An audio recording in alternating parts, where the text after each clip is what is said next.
ग्राफिकोडार, ये हमारा CSS tutorial का 6th वीडियो है। प्रीवियस वीडियो में हमने CSS बैकग्राउंड कवर किया था, उसमें हमने बैकग्राउंड के डिफरेंट प्रॉपर्टीज देखे थे। तो आज हम इस वीडियो में CSS बॉर्डर कवर करने वाले हैं। So now let's get started. CSS border property की हेल्प से हम HTML एलिमेंट को different border style, width, colour apply कर सकते हैं। तो सपोज हमें HTML एलिमेंट को बॉर्डर देना हो डिफरेंट स्टाइल में, तो उसके लिए CSS में बॉर्डर स्टाइल प्रॉपर्टी का यूज़ करना होता है एंड बॉर्डर स्टाइल में प्री डिफाइंड वैल्यूज़ होते हैं, उनका यूज़ करना होता है। तो आप यहाँ पे देख सकते हो ये सारे वैल्यूज़ हम बॉर्डर स्टाइल प्रॉपर्टी में यूज़ कर सकते हैं।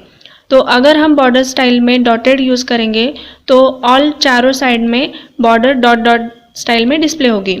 तो डैश यूज़ करेंगे तो डैश स्टाइल में डिस्प्ले होगी, सॉलिड यूज़ करेंगे तो सॉलिड बॉर्डर डिस्प्ले होगी, डबल यूज़ करेंगे तो इस टाइप में डिस्प्ले होगी, ग्रो यूज़ करेंगे तो इस टाइप में, रेज यूज़ करेंगे तो इस टाइप में, इनसेट के लिए इस टाइप में, आउटसेट के लिए इस टाइप में बॉर्डर डिस्प्ले होगी। तो ये है डिफरेंट बॉर्डर स्टाइल, आप आपके अकॉर्डिंग जो यूज़ करना चाहते हो वो कर सकते हो। अब बात करते हैं बॉर्डर विड्थ। सपोज हमें CSS में बॉर्डर की विड्थ चेंज करवानी हो तो बॉर्डर विड्थ प्रॉपर्टी का यूज़ करना होता है। बॉर्डर विड्थ में हम CSS के प्री डिफाइंड वैल्यूज़ भी यूज़ कर सकते हैं, थीन, मीडियम, थिक, या फिर हम हमारे अकॉर्डिंग जो विड्थ सेट करनी है वो भी कर सकते हैं साइज़ देके।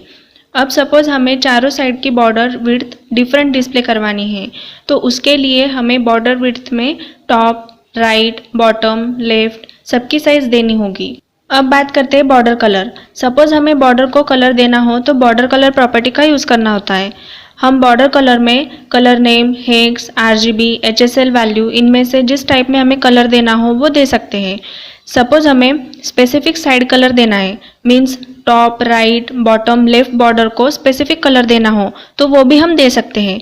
उसके लिए हमें बॉर्डर कलर में फर्स्ट टॉप बॉर्डर का कलर देना होगा, देन राइट बॉर्डर का कलर, उसके बाद बॉटम बॉर्डर का कलर एंड लास्ट में लेफ्ट बॉर्डर का कलर देना होता है।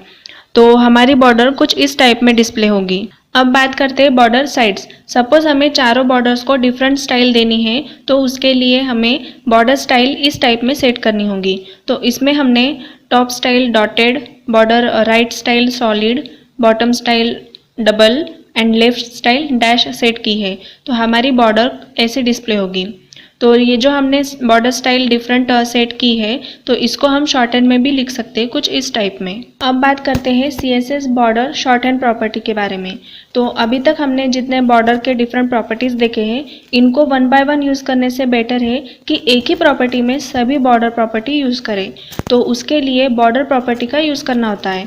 इसमें हमें फर्स्ट बॉर्डर विड्थ देनी होती है, उसके बाद बॉर्डर स्टाइल यूज़ करना होता है, उसके बाद बॉर्डर कलर देना होता है। तो इस टाइप में हम बॉर्डर शॉर्टहैंड प्रॉपर्टी यूज़ कर सकते हैं।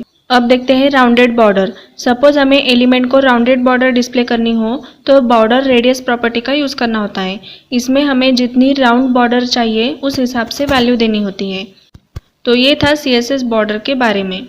आई होप आपको ये वीडियो हेल्पफुल रहा होगा। वीडियो अच्छा लगा हो तो वीडियो को लाइक, शेयर एंड चैनल को सब्सक्राइब जरूर कीजिए and click the bell button so that आपको लेटेस्ट वीडियो का नोटिफिकेशन मिल सके। तो मिलते हैं नेक्स्ट वीडियो में। Till then bye.